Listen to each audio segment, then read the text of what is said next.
Hey y'all, how everybody doing? You already know what time it is. I'll give y'all time enough to do it. All right, real deal. Y'all know the deal. We're gonna keep it real with these reactions, okay? This is the update on one of the young mans that I did. You know, I do updates because I go back on my videos and find and see if anything changes. Y'all remember Joran Van der Sloot? I did him a while back. He's a alleged suspect in the disappearance of Natalee Holloway. Okay, the suspect in the unsolved 2005 disappearance of Alabama teenager, y'all. Natalee, y'all remember Natalee Holloway, who is accused of extorting and defrauding the teen mother, is expected to enter a guilty plea to the federal charges at a Wednesday hearing. And we're going to see this hearing, okay? We're going to check this hearing out. But y'all, those who were with me then, y'all should remember. You can go back and check. Okay, go back. It should be up there. We didn't do the hearing, got this the hearing right here, but we did do something on Natalee Holloway. I remember her. Okay, let's take a look at this video. Court, though, we do have an update in the Natalee Holloway case. Joran van der Sloot, the chief suspect in Holloway's disappearance back in 2005, is expected to now plead guilty to trying to extort money from Holloway's mother. Van der Sloot was recently extradited to Alabama to face the extradition charges. His sentence is scheduled for October 18th. Van der Sloot is serving a 28-year sentence in Peru after admitting to killing a woman there in 2010. That's right. We know Natalee Holloway. I remember watching this. She vanished in 2005 while on the high school graduate.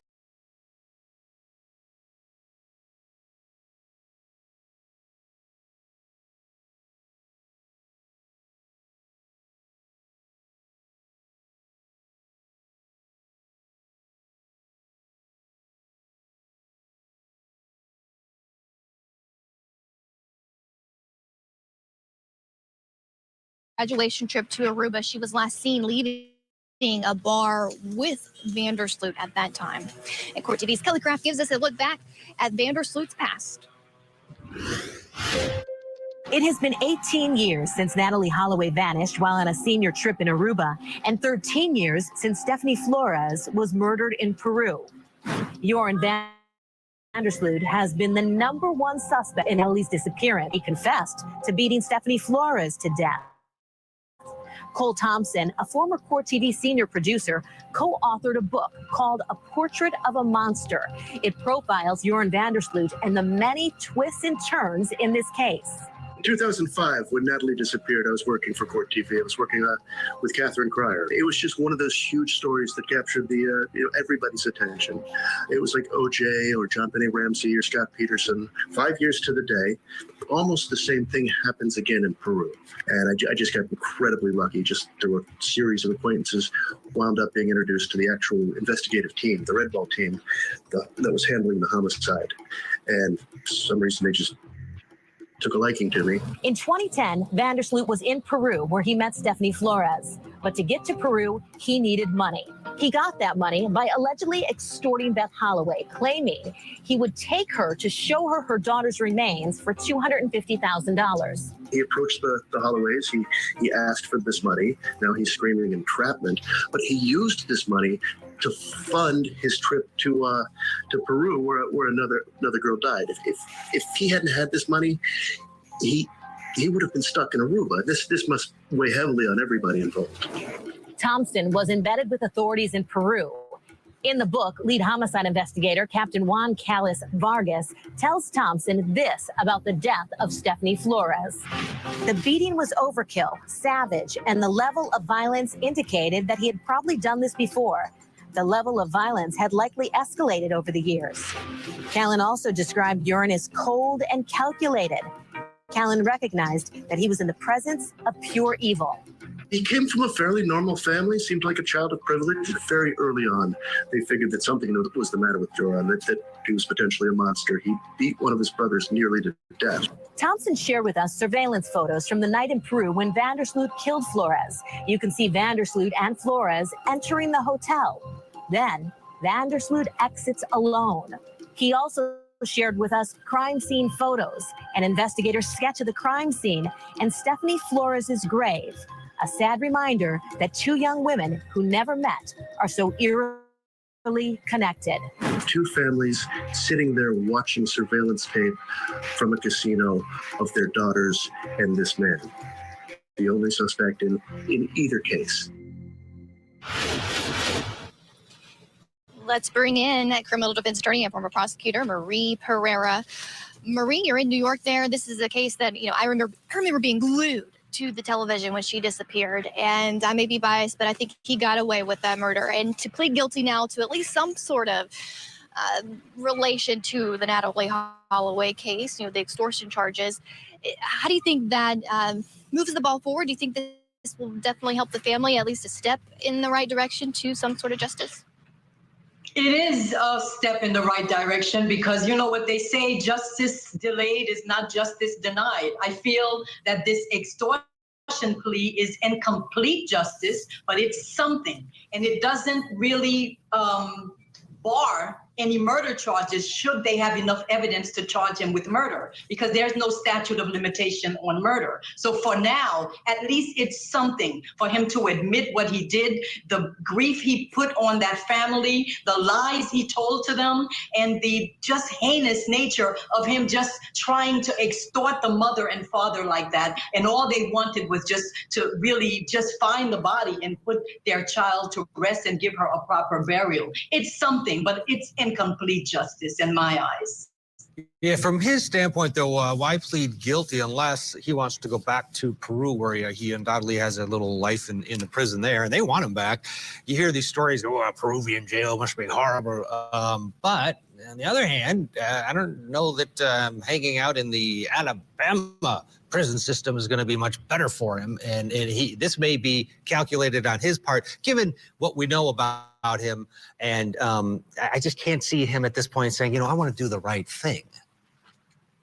It may be calculated, and I think that it has a lot to do with the strength of the people's case as far as the murder, and maybe they just don't have enough to pin the murder on him and find him guilty beyond a reasonable doubt in our court system. And for now, maybe after conferring with the family, if this is all they can get as far as justice, because the evidence has to be there. It's been so long, maybe they just cannot prove that murder on him beyond a reasonable doubt. Yeah, but for the Holloways, Beth Holloway, she does get to see him face to face in a courtroom, Alabama. It's a different scenario than she wanted, but the bottom line is they have.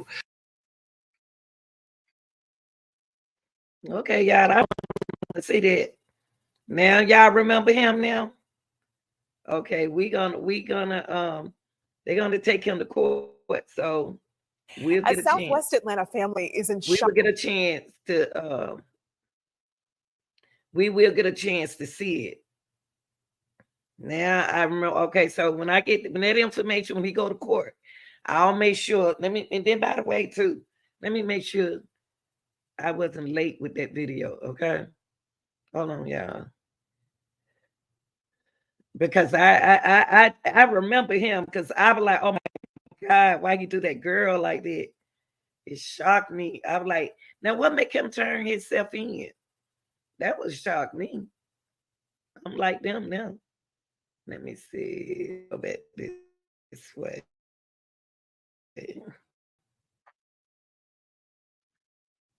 See, they didn't go into court. Let me see. Yeah, he took her money, took the mama money. And I'm like, let me see. Can I pull up the court? Because I ain't got nothing else to do.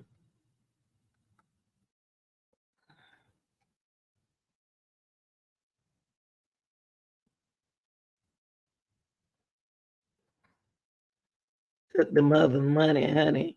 And we're gonna keep the girl lady money, y'all. So I don't know what make him turning himself in now. That's weird though. He been gone this long. Guess the devil been following him.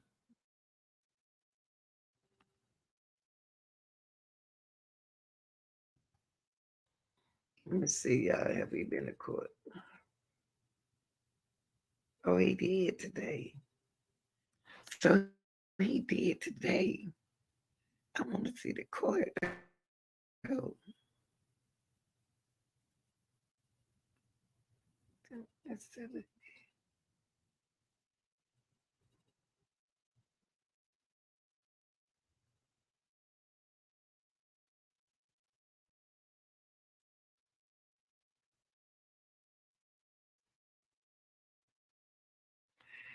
Okay, they didn't show him in court. Hold on, y'all. I'm trying to find the one with him in court. They don't show him in court.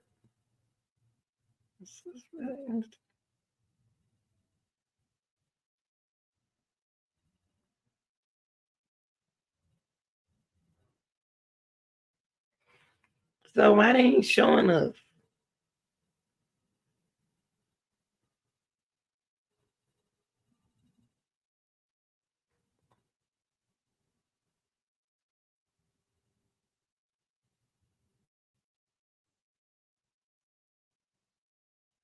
Let's see. Now, 4 months ago, he pled not guilty. Let me see what they got right here, y'all. So, okay, so we got the update on what the information I just got. We got the update. So when I get any more information about this case, I'll let